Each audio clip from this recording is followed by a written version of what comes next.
It's great to see racing here once again, post-pandemic.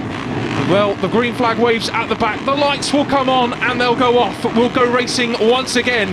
Red Bull rookies here, round 3 is go, and it's all seemingly cleanly away. No glaring jump starts like we might be used to after what happened in Jerez. And look at that, the number 89 of Marcus Uriarte just thinking of himself, heading off into the lead with the whole shot potentially coming down into turn 1, but it's such a long way. You could have some slipstream already here on the first lap in Mugello, but we got 3 escapees: Holgado, Vaya and Ortula as well.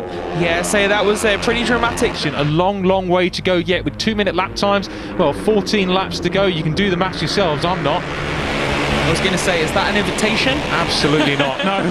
But yeah, you can see then Fire at the moment got a little bit of a gap, but from the Dutchman still, and there's a bit of a squabble here for second. They do need to be careful that they don't give him too much time to escape. Worth noting, we've just been through turn 12. That's where the long lap penalty lane is located, so if track limits are exceeded too many times here, I bet some of them really miss world. And there's one of the world's most yeah, pretty solid lap from these guys. Nothing too much now. They seem to be just settling into a bit more of a rhythm, but great job from Daniel Munoz to have moved up to lead this race now. Morera and Fire, though, looking the most racy at the moment, and yeah.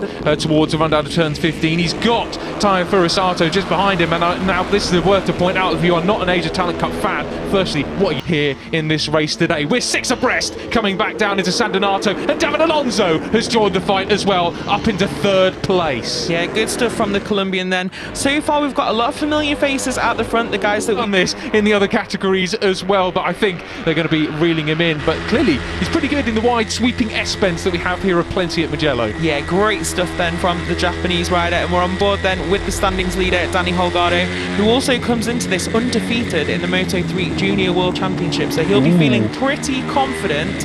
But I think, given the season he's had so far, and it's Munoz then that still leads the way as we come back from that replay at 3rd place. So where's Furusato then? Is he in maybe... He's been shoved back to 5th. 5th now, okay, so whatever, yeah, just not quite able to make his way through there, and I was going to say there's not going to be that much room once they change direction again, but safely through then, and now I'm sure we're going to get another riders fanning out across the track and last on the brakes contest into turn 1. Yeah, first on the throttle, then last on the brakes as they come out of the final turn and in towards turn 1. Munoz got a heck of a drive there in the slipstream, and who are we on board with? Who's just been shuffled back to potentially even outside the points? That's for Furusato. And who have we got in the lead? Is it still Colin Fire? It is. Great stuff from the Dutchman then, and Furusato in 2nd. So they managed to get out of the slipstream fairly well. Yeah, they really did. Good stuff from them. I hope they'll be taking that in towards the final lap if they want to back a solid result. Japanese, almost 250cc kind of neutral style going in. So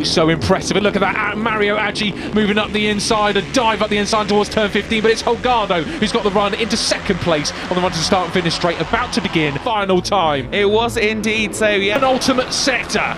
Yeah, it is. So Furusato closing the door there as Morera's looking for a way through, but I'm sure the 92 will try and make something happen. Green. It was indeed. So who's going to come out on top in this one? I don't want to call it, but they're right on Furusato's tail now. Yeah, so who's going to be making the jump down in towards turn 15? Who's going to lead coming out the final? And most important, Holgado now is about the run to the line. Furusato is in 1st from Morera, from Batelli, the local rider. Who's going to get